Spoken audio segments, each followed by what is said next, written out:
So hey guys, welcome the back the welcome and स्वागत है एक नए वीडियो में आपका वापस। एंड इस वीडियो में मैं आपको इसका डिटेल रिव्यू करूँगा। हाँ, जिसको अनबॉक्सिंग वीडियो जिसने नहीं देखी है उसको ज़रूरत भी नहीं है देखने का, क्या ही करोगे। ये डिटेल रिव्यू वाला देख लो। अब वैसे भी तुम लोग 1-2 मिनट ही तो देखते हो, उससे ज़्यादा तो देखते हो नहीं, ठीक है।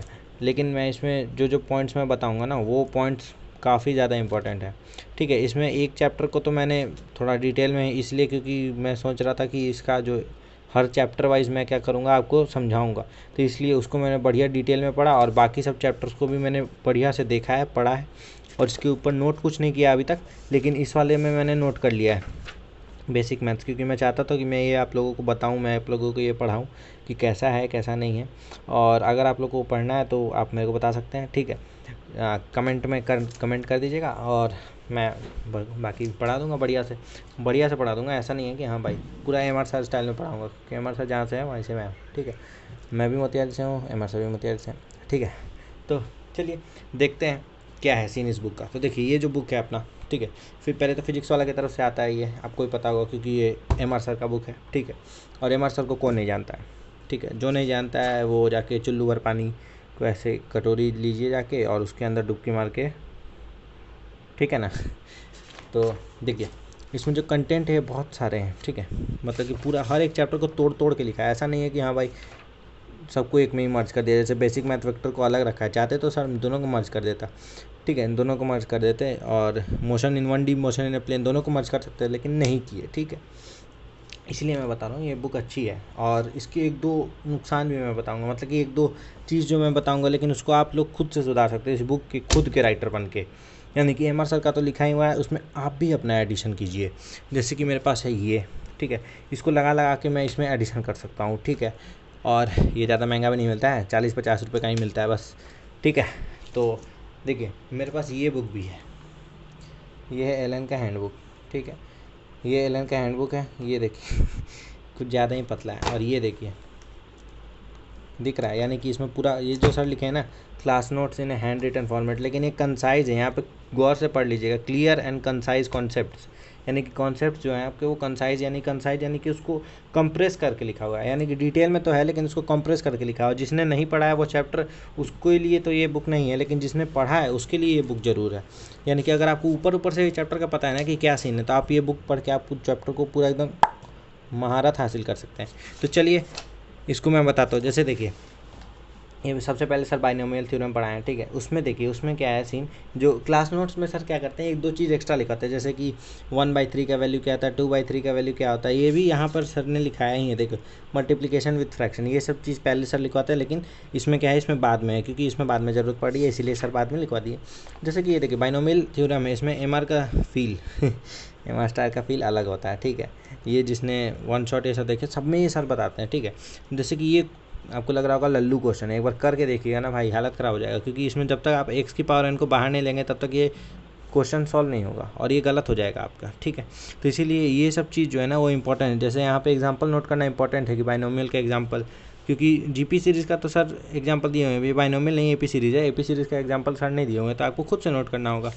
और उसके बाद देखिए ये क्वेश्चन, ये सब क्वेश्चन इंपॉर्टेंट है, तो मैंने इसके ऊपर मार्क किया है। इसी हिसाब से आप इस बुक को परचेस करें।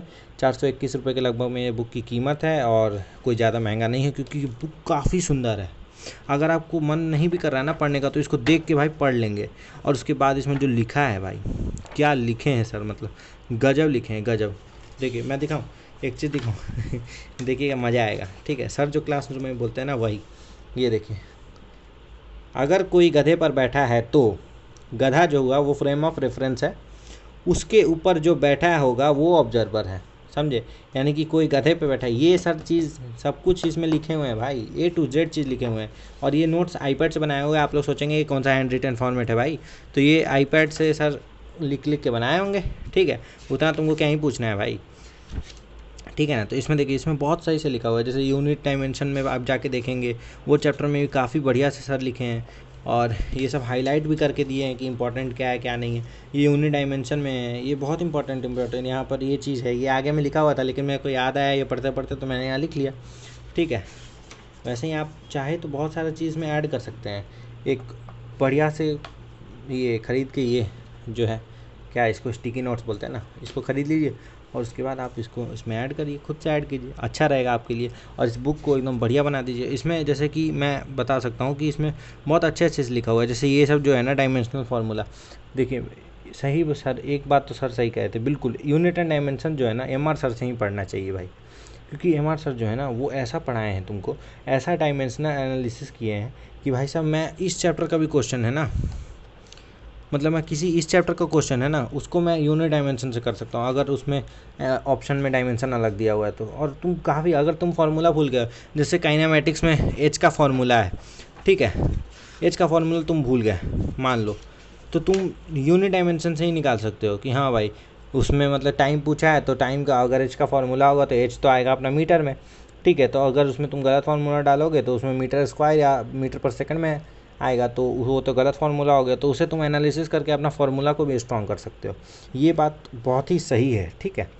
तो इसीलिए मैं बता रहा हूँ कि ये बुक अच्छी भी है, और एक तरह से इसमें कुछ कमी है तो उसको आप खुद से ऐड करिए ताकि वो कमी अच्छी से बढ़िया हो जाए, ठीक है। और इस वीडियो को मैं ज़्यादा लंबा नहीं करूँगा क्योंकि आप लोग देखते ही बहुत कम है, मजाक कर रहा हूँ और अनसब्सक्राइब भी कर दोगे आप लोग तो खैर छोड़ो, मेरे को सब्सक्राइबर से कुछ करना नहीं है, बस आप लोग का भला होना चाहिए और मेरा भी भला होना चाहिए। इसीलिए मैं, देखिए कोई इतनी डिटेल में बात नहीं बताता जितना मैं बताता हूँ। अब आप लोग बोलोगे खुद से अपने मुँह या मिट्टू होना, और मेरा टेलीग्राम चैनल है उसको जाके ज्वाइन कर लीजिएगा भाई, उसके ऊपर काफ़ी बढ़िया बढ़िया चीज़ें डली हुई हैं, और उसमें बच्चे बहुत सारे मतलब कि हमारे उम्र के ही जो हैं वो लोग बढ़िया से डिस्कशन करते हैं, और उनका जो बढ़िया सपोर्ट ये सब रहता है, ठीक है। और एक दो बच्चे, जैसे एक अभिषेक भाई है अपना, अभिषेक कुछ उसका टाइटल है एन से, तो वो काफ़ी सही बंदा है, मतलब वो बढ़िया से सब कुछ इंटरटेन कर, मतलब लोग सबको बताता है कि हाँ भाई उसके पास जो है वो शेयर करता है, वो बढ़िया से ये सब डाउट या क्लियर करते हैं लोग, ठीक है। तो आप लोग चाहें तो टेलीग्राम ज्वाइन कर सकते हैं, और वो टेलीग्राम चैनल मेरा प्राइवेट है तो उसको ऊपर आप लिंक खोल के ही मतलब कर सकते हैं, ऐसे कुछ नहीं कर सकते।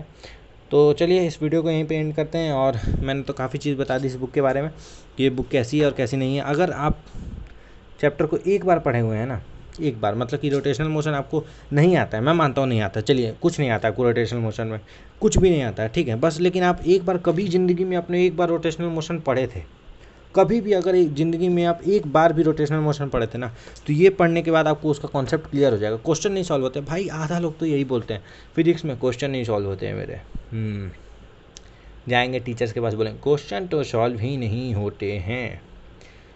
तो इसके लिए मैं कहना चाहूँगा कि भाई अपना पहले कॉन्सेप्ट क्लियर करो, उसके बाद क्वेश्चन सॉल्व करो, सब सॉल्व होगा। और अगर तुम्हें आता ही नहीं है तो क्या ही कॉन्सेप्ट, मतलब क्या ही, अगर कॉन्सेप्ट ही नहीं आता तो क्वेश्चन क्या होगा। इसीलिए मैं बोल रहा हूँ कि जैसे कि ये बुक हो गया, ये अच्छा बुक है, ठीक है, उसके बाद क्वेश्चन प्रैक्टिस के लिए ये बुक नहीं है, क्वेश्चन प्रैक्टिस मत कर, इससे तुम अपना कॉन्सेप्ट को तुरंत रिवाइज करने के काम कर सकते हो। जैसे कि अगर मान लो कि परसों तुम्हारा एग्ज़ाम है, मान लो कि कोई एग्ज़ाम है ऐसे ही तुम्हारा, ठीक है, उसमें तुम जाके इस बुक से पढ़ सकते हो और एग्ज़ाम में जाके बढ़िया से उसमें मार्क्स ला सकते हो, मतलब रिवीजन के टाइम में ये काम आएगा। एंड क्वेश्चन अगर तुमको प्रैक्टिस करना है, अगर तुमको क्वेश्चन प्रैक्टिस करना है तो एक बार मेरे टेलीग्राम चैनल पे ज्वाइन कर लीजिए, मैं उस पर आपको बढ़िया बढ़िया क्वेश्चन भेजूँगा, हाँ बिल्कुल भेजूँगा, आप लोग टेंशन ना लीजिए, मैं भेजूँगा आपको, और अच्छे क्वेश्चन, क्वालिटी क्वेश्चन भेजूँगा, जो फिजिक्स के, केमिस्ट्री के, बायो के, ये सब के बढ़िया क्वेश्चन होंगे। एंड अगर आप लोगों को बायो का सबसे बेस्ट बुक चाहिए जिससे आप NCERT पूरा एकदम धुआं कर सकते हैं, तो आप लोग एक बार कमेंट में बस बायो लिख दीजिए, आप बायो यो जो MR सर बोलते हैं वो लिख दीजिए बस। मैं आपको अगले वीडियो में बता दूंगा कि भाई साहब वो बुक कौन सी है, और उसको मैं प्रोवाइड भी करा दूंगा, ठीक है। तो तब तक के लिए चलते हैं, okay bye and thank you.